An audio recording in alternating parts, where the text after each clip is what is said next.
into the stream and hurt the frogs and other animals that lived there.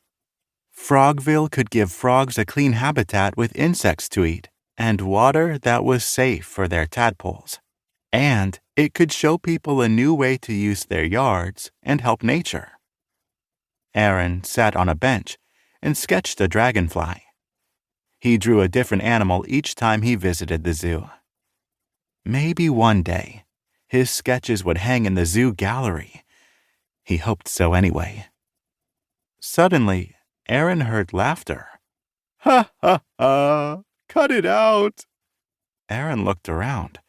A wiggling pair of legs was sticking out of the hydrangea hedge. Aaron ran to the hedge. The wiggling legs belonged to Zookeeper Fred. "Hee, help!" yelled Zookeeper Fred. "Are you okay?" asked Aaron. "I'm stuck," cried Zookeeper Fred. "Ha ha ha!" "What's so funny?" asked Aaron. "Hyenas!" called Ada Twist, who was running toward them. "Hyenas!" cried Aaron. "Where?" "Through the hedge," said Ada. "This is the backside of the hyena habitat. Hyenas give him the tickles every time he sees them." Aaron peeked through the hedge. Sure enough, 2 large hyenas with sharp teeth were looking back at him through a wire fence. Their bark sounded like laughter and sent Zookeeper Fred into another fit of giggles.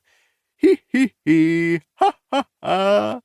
Just then, Rosie Revere arrived with Iggy Peck and Sophia Valdez. Zookeeper Fred was Rosie's uncle. She looked at his wiggling legs and sighed. "Did the hyenas get Uncle Fred again?" she asked. "The gardeners planted the hedge to keep that from happening. Stop laughing, Uncle Fred." "I can't," snorted the zookeeper. "It's just too fun. Hee. "Think of something sad," said Aaron. "Like mushy cereal," said Sophia. "Or melted ice cream," said Ada. "Or Gothic-style windows in an Art Deco mansion," said Iggy, who loved architecture. The Questioneers looked at Iggy. "What?" he asked. "It's an architectural nightmare." "Iggy's right," said Uncle Fred. "The wrong windows ruin the whole design." He stopped laughing. He sniffled. He looked like he might even cry. "Pull it together, Uncle Fred," said Rosie.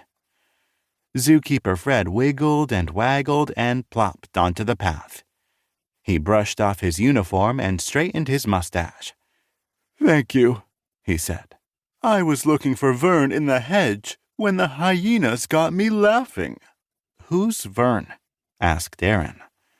Zookeeper Fred pulled out a photo of a tiny green snake hiding in a sandwich. "Vern is the sweetest snake I've ever met," he said, brushing away a tear. Aaron wasn't a big fan of snakes, but he had to admit that a tiny green snake in a sandwich was pretty cute. Unfortunately, not every animal at the zoo was cute. The zoo was filled with big predators with very big teeth and very, very big appetites.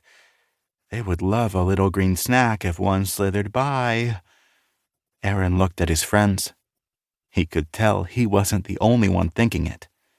Vern was in danger, and there was nothing funny about that. Chapter 3. The Questioneers wandered around the zoo looking for Vern. It didn't take long to realize they had a problem. The zoo had lots of animals, but it had 1,000,000 times more plants. How could they find a tiny green snake in a giant green jungle? They gave up looking and went to Uncle Fred's office. The zookeeper looked sadly at his lunch. "Vern loved hiding in sandwiches," he said with a sigh. "It was kind of a problem," said Rosie. "One time Uncle Fred thought Vern was a pickle and almost took a bite. I invented some machines to keep Vern out of Fred's lunch." Rosie pointed to a shelf of contraptions. Each was labeled "Snake Away," followed by a number. There were 70.